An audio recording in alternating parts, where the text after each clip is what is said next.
seperti apotek-apotek yang zaman dulu itu yang kecil sekali itu ya, displaynya sangat sulit, bahkan untuk melihat pasien itu harus menunduk seperti ini ya. Masih adakah apotek yang seperti itu?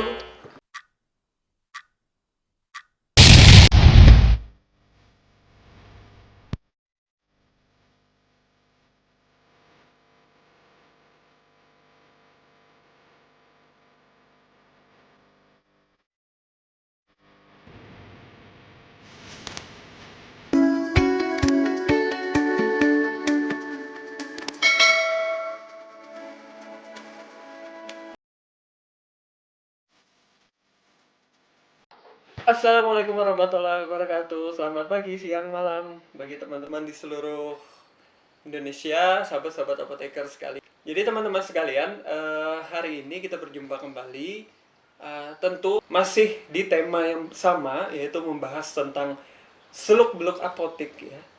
Nah, jadi sampai hari ini kita masih membahas mengenai tema perizinan apotek, karena ini menjadi hal yang cukup penting bagi kita semua untuk dipahami, yang mana basisnya adalah berdasarkan pengalaman saya setelah mendirikan apotek, beberapa apotek ya. Sebelumnya sempat bekerja sama dengan pemilik sarana apotek, kemudian sempat juga sekarang akhirnya memiliki apotek sendiri. Nah, pengalaman-pengalaman itu yang akan saya share di video kali ini. Nah, video kali ini teman-teman, kita masih membahas tema yang sama, yaitu tentang Permenkes nomor 9 tahun 2017, itu tentang apotek.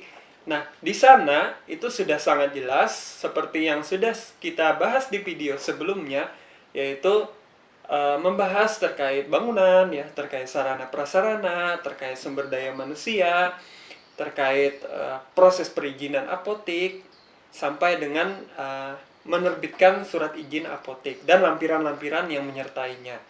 Nah, pada kesempatan kali ini saya akan lebih spesifik membahas mengenai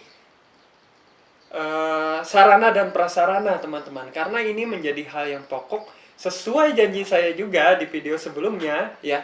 Masih ingat ya di video sebelumnya bahwa saya akan membahas mengenai apa saja yang harus dipersiapkan ketika kita mau visitasi oleh BPOM atau Dinas Kesehatan, untuk terutama dalam hal perizinan apotek, yaitu melakukan cross check kesesuaian standar pelayanan kefarmasian di apotek dengan standar nasional ya. Sehingga ketika itu cocok, itu klop, apotek itu mendapatkan izin operasional dari Dinas Kesehatan atau BP2T atau Badan Perizinan Terpadu setempat. Oke, teman-teman sekalian, masuk ke tema kita pada hari ini, yaitu terkait dengan standar pelayanan kefarmasian di apotek, terutama dalam hal sarana dan prasarana. Ini menjadi poin yang sangat penting, karena secara umum kegiatan visitasi yang dilakukan oleh teman-teman kita di dinas itu adalah terkait dengan sarana dan prasarana apotek. Nah, selain melihat bangunan ya, dengan berbagai macam kelengkapannya, yang detail-detail di sana adalah terkait sarana dan prasarananya. Sehingga ini menjadi concern kita, menjadi hal yang sangat penting kita garis bawahi. Jangan sampai nanti ketika visitasi teman-teman itu posisinya kita tidak memiliki sarana dan prasarana yang dibutuhkan sesuai dengan standar tersebut. Nah, maka hari ini akan kita bahas secara lebih detail, akan saya jelaskan berbasis pengalaman yang sudah saya dapati selama ini kepada teman-teman semua, apa saja sarana prasarana yang harus dilengkapi ya. Oke, secara umum ya, terkait sarana dan prasarana, yang harus pertama disiapkan adalah ruangan. Ruangan itu juga berhubungan dengan bangunan ya. Ruangan untuk apotek, selain ruangan apotek itu sendiri, kita harus menyediakan tersendiri untuk tempat untuk melakukan penerimaan resep dan penyerahan resep. Nah, jika teman-teman tidak memiliki ruangan khusus untuk itu, paling tidak di sedikit sudut ada space untuk penyerahan resep dan penerimaan resep. Yang mana di sana harus ditulis, ada tulisan, ya teman-teman bisa tempel di sana, ruang penerimaan resep dan ruang pelayanan resep atau racikan. Nah, jadi dengan adanya tulisan tersebut, itu sudah cukup teman-teman untuk melengkapi persyaratan itu. Oke, poin kedua itu terkait dengan peralatan ya. Peralatan yang harus ada. Nah, kita ketahui bersama, farmasi itu tidak lepas dengan namanya meracik dan menimbang ya. Sehingga peralatan yang harus ada di sana itu adalah tentunya adalah timbangan. Nah, timbangan yang ada diminta itu adalah timbangan gram dan miligram minimal 1 set ya. Jadi 1 set itu timbangan, anak timbangan yang tentunya sudah dilakukan penaraan atau sudah ditara teman-teman. Nah, jadi seperti itu. Walaupun mungkin kita sadari bersama ya, timbangan miligram dan gram itu sekarang mungkin pemanfaatannya tidak terlalu banyak di apotek. Mungkin apotek-apotek tertentu yang masih menggunakan ya. Kebanyakan juga menimbang mungkin sekarang sudah masuk ke timbangan digital ya. Nah, tapi tidak apa-apa, yang penting di sana persyaratannya demikian, kita harus mentaati persyaratan tersebut untuk mendapatkan izin apotek ya. Oke. Persyaratan yang tidak kalah penting adalah terkait wadah dan kemasan. Nah, kita ketahui bersama untuk apotek sendiri tentu untuk mendisplay obat kepada pasien, ada obat-obat tertentu yang memang harus dipindahkan ke wadah kemasan. Misalnya salep ya, salep racikan misalnya harus dibuat di dalam pot salep. Kemudian racikan obat-obat untuk pasien anak misalnya berupa resep racikan itu harus dimasukkan dalam kertas perkamen misalnya. Atau mungkin yang modern sekarang tidak lagi menggunakan perkamen tapi sudah dengan klip ya, paper untuk kertas racikan yang sudah dengan sealer. Nah, contohnya mungkin seperti ini yang agak modern. Nah, kalau teman-teman bisa menyediakan itu jauh lebih baik ya. Kemudian yang selanjutnya ya, etiket yang teman-teman harus sediakan nanti adalah berupa draft dulu ya, draft yang sudah di print, yaitu berupa etiket putih dan etiket biru, yang mana walaupun mungkin kondisinya saat itu SIA, surat izin apotek, dan surat izin praktek apoteker itu belum ada, tapi tidak apa-apa, di print saja dulu etiketnya. Ketika visitasi itu sudah kondisinya draft etiket itu kita sudah siap. Nah, kira-kira seperti itu ya teman-teman sekalian. Oke. Nah, pada ruangan ya, itu juga harus terdapat ruangan untuk penyerahan sediaan farmasi dan alat kesehatan ya, poin ketiga yang kita ketahui bersama. Tentu harus disetting itu bagaimana caranya, display daripada etalase daripada apotek itu harus memudahkan kita melakukan delivery obat kepada pasien. Nah, jadi memudahkan kita menyerahkan obat kepada pasien. Jangan sampai nanti teman-teman membuat desain apotek atau layout dari apotek itu misalnya etalasenya tinggi semua, atau mungkin seperti apotek-apotek yang zaman dulu itu yang kecil sekali itu ya, displaynya sangat sulit, bahkan untuk melihat pasien itu harus menunduk seperti ini ya. Masih adakah apotek yang seperti itu? Mungkin masih ada ya. Oke, saya tidak perlu sebut apotek di mana itu. Nah, jadi teman-teman, sekarang kita menyeting bagaimana apotek itu bisa mendisplay obat dengan baik kepada pasien. Oke, yang tidak kalah penting juga di sana adalah buku-buku standar ya. Buku-buku standar untuk mendukung dalam hal pelayanan kefarmasian. Nah, buku-buku standar itu apa saja? Yang pertama yang harus ada itu adalah peraturan perundang-undangan. Kemudian juga Farmakope Indonesia, kalau bisa berbagai macam seri. Yang biasa di tempat kami itu yang dicari adalah seri terakhir biasanya. seri 5 ya sekarang. Tidak menutup kemungkinan juga kalau ada seri 4 dan seri ketiga. Nah, kemudian juga yang tidak kalah penting biasanya kumpulan informasi nama-nama obat. Misalnya kita bisa menggunakan ISO ya, informasi spesialit obat, atau dengan MIMS.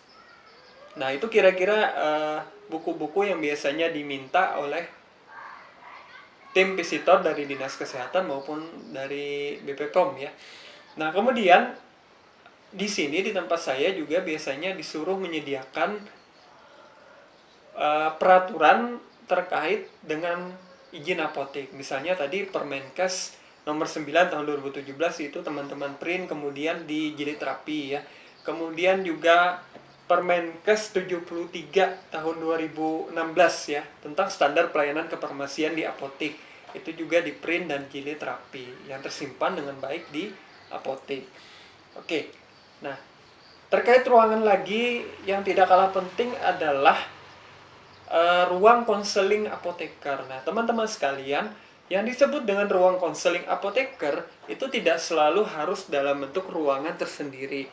Walaupun kita pahami bahwa kalau teman-teman bisa menyediakan ruangan itu di apotek teman-teman berupa ruangan tersendiri, itu jauh lebih bagus karena ada kondisi tertentu yang mungkin pasien kita perlu konseling privacy ya, atau secara khusus untuk hal-hal tertentu. Namun jika itu tidak memungkinkan juga tidak masalah teman-teman. Yang penting nanti pada space di apotek teman-teman paling tidak menyediakan satu meja di mana di situ ada kursi untuk pasien konseling, kemudian untuk kita apoteker sebagai yang memberi pelayanan informasi obat dan konsultasi obat. Dan ruangan itu cukup untuk 2 orang paling tidak ya, satu untuk kita dan satu untuk pasien. Nah, sehingga tetap ada ruang konseling untuk pasien ya, walaupun jumlahnya terbatas. Oke, dan jangan lupa teman-teman harus selalu menuliskan label ya, harus ada ditulis di depan mejanya, yaitu di sana konsultasi apoteker misalnya, atau ruang konsultasi apoteker. Oke. Nah, kemudian selain referensi yang sudah saya sebutkan sebelumnya, kita harus menyediakan juga berupa dokumen-dokumen pelayanan kefarmasian. Nah, jika teman-teman mau melihat dokumen pelayanan kefarmasian itu bisa buka di standar pelayanan kefarmasian di apotek, yaitu Permenkes nomor 73 tahun 2016. Pada bagian lampiran itu sudah sangat lengkap ya.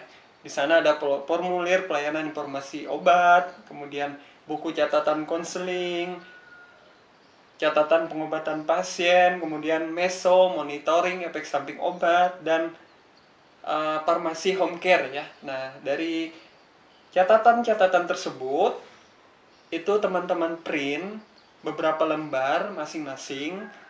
Setidaknya tadi ada 5 pom-pom tersebut, yang mana nanti ketika visitasi itu posisinya sudah ada. Nah, sehingga teman-teman posisinya memang sudah memiliki pom-pom tersebut.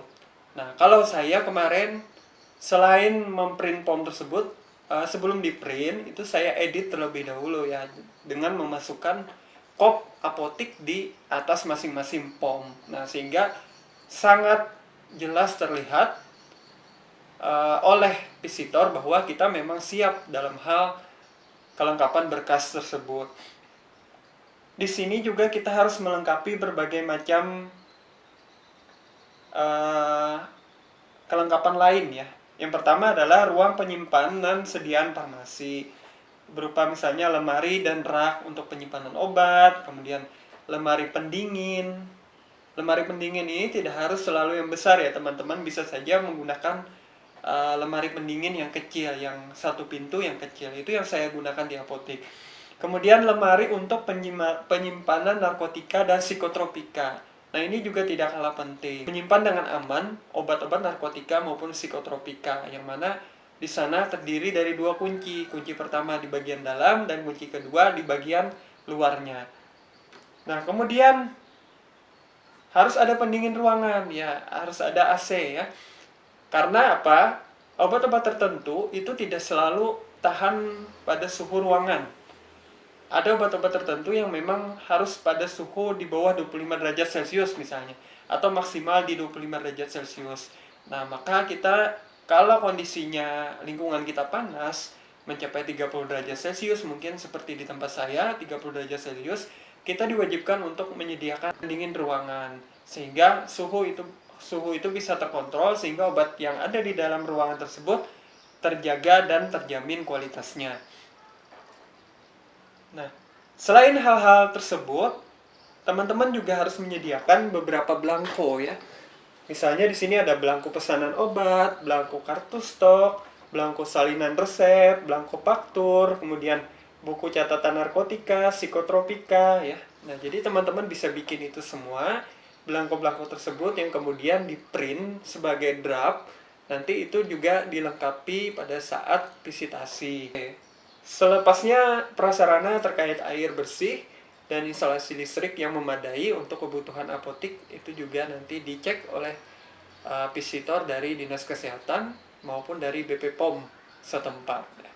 Oke, teman-teman, secara umum sarana dan prasarana di apotik yang dibutuhkan itu seperti yang saya sudah paparkan tadi.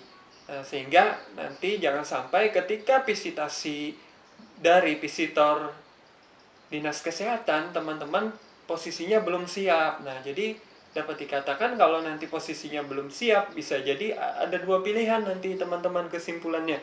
Kesimpulan pertama, itu cukup menguntungkan bagi kita ya. Misalnya kesimpulannya adalah depending ya. Depending dengan artian disuruh melengkapi berkas dulu, baru nanti mungkin divisit ulang, atau cukup difoto saja ditampilkan kepada Dinas Kesehatan bahwa kita sudah melengkapi, yang kemudian akhirnya kesimpulannya adalah disetujui. Nah, dan bisa jadi ditolak. Nah, kalau ditolak ini kan yang menjadi permasalahan, berarti ada kondisi-kondisi tertentu yang tidak bisa kita penuhi, sehingga izin apotek itu tidak bisa dilanjutkan. Nah, jadi jangan sampai kelengkapan administratif, kelengkapan sarana dan prasarana ini menjadi hal yang membatasi atau menjadi hal yang menyebabkan bahwa kita tidak bisa mengurus surat izin apotek. Oke teman-teman, kira-kira seperti itu terkait izin apotek dalam hal kelengkapan sarana dan prasarana. Nah, buat teman-teman sekalian, apoteker maupun owner apotek yang pengen mendirikan apotek, yang pengen tanya-tanya, silahkan tanya pada komentar di bawah ya. Silahkan tanya-tanya, insya Allah sedapat mungkin saya akan jawab sesuai dengan kapasitas dan kemampuan saya. Segitu dulu video kita hari ini. Semoga video ini bisa memberikan manfaat bagi kita semua. Assalamualaikum warahmatullahi wabarakatuh.